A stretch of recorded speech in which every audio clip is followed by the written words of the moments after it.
India's growing defense partnership with Armenia is once again drawing attention. According to the Indian Aerospace Defense News, Yerevan is expected to receive its second batch of Akash 1S surface-to-air missile systems this July, just months after the first delivery began in November 2024. The full deal, valued at over $700 million, covers 15 units of this upgraded Indian air defense platform. Developed by India's Defense Research and Development Organization, the Akash 1S is a modernized version of the original Akash system. It's designed to defend vital infrastructure and military assets from aerial threats, with capabilities that include a 30-kilometer engagement range, 18 kilometers of altitude coverage, and tracking up to 64 targets while engaging 12 at the same time. Armed with radar homing missiles and a passive 3D scanning radar, the system is positioned as a significant upgrade to Armenia's air defense network. But critics argue that the Akash 1S may not be fully prepared for the realities of modern warfare.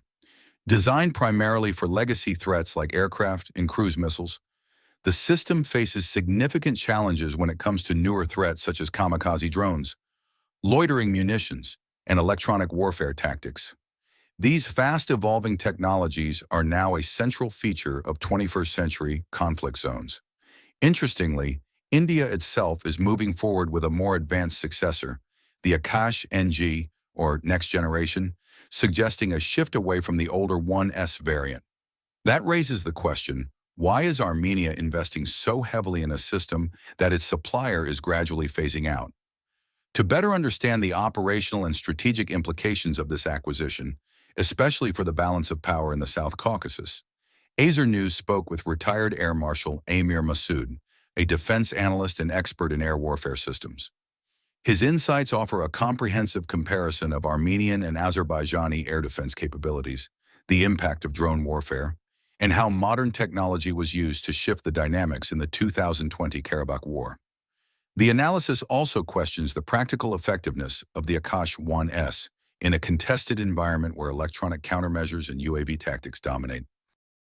I would like to briefly talk about the existing air defense scenario of Azerbaijan and Armenia and the acquisition of Akash short-range missiles by the Armenian forces from India and its implication on the air defense environments between both the countries.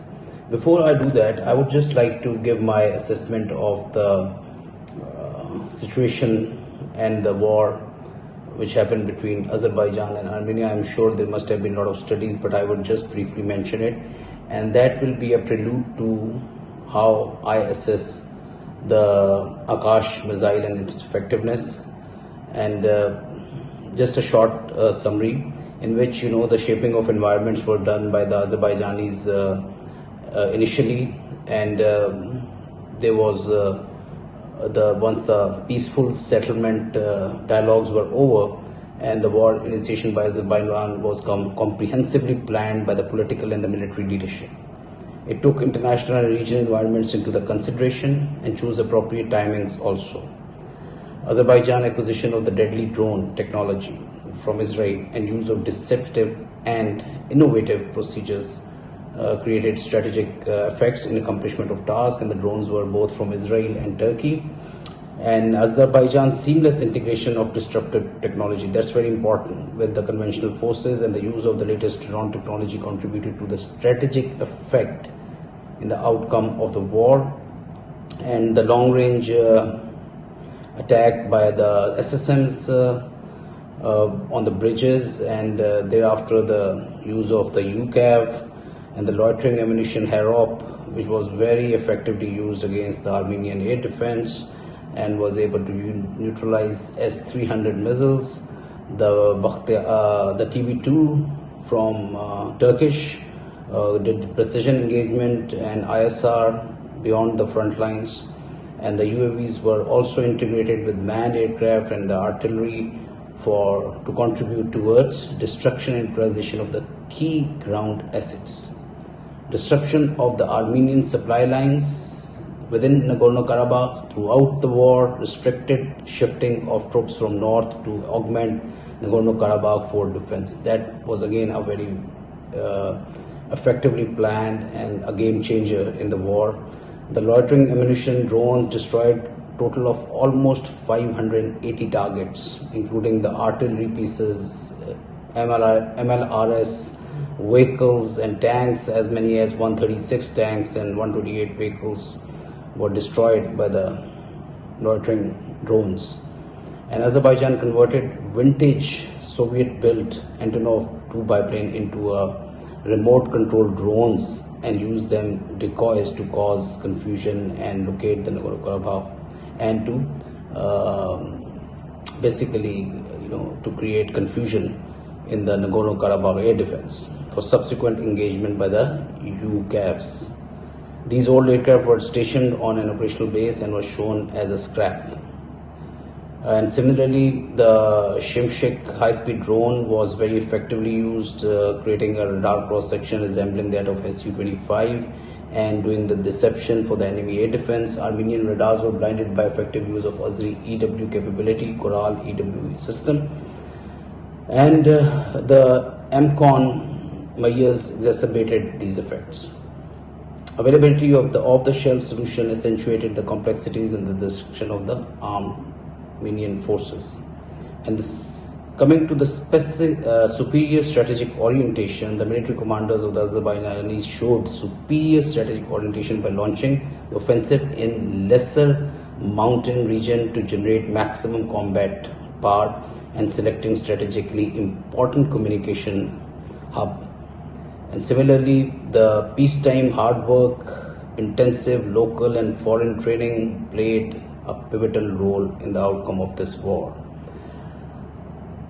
The war termination was done by the Azerbaijan after winning and did not pursue capture of remaining territory, rather opted for peaceful coexistence. Before agreeing to peace deal, Azerbaijan armed forces successfully regained lost territory and pride through a well-planned and well-fought war in Nagorno-Karabakh. In December 2020, Azerbaijan armed forces celebrated Victory Day in Baku.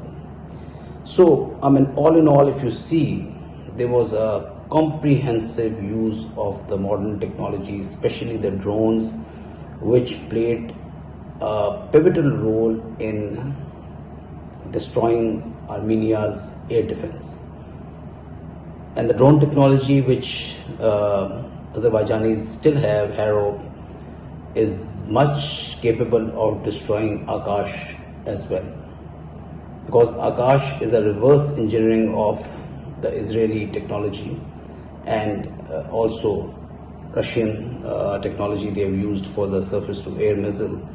And the radars are basically array radar, which can be jammed or can be hit directly with the help of Haro drones.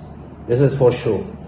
And we have seen during the recent conflict between India and Pakistan that while few of the drones did enter because of the drone swarming, once India used these drones against Pakistan, but most of them were destroyed by either jamming or fake and spurious targets, generating the frequencies, the radar frequencies, the decoys which were used, and also with the help of direct shooting by the CIWS.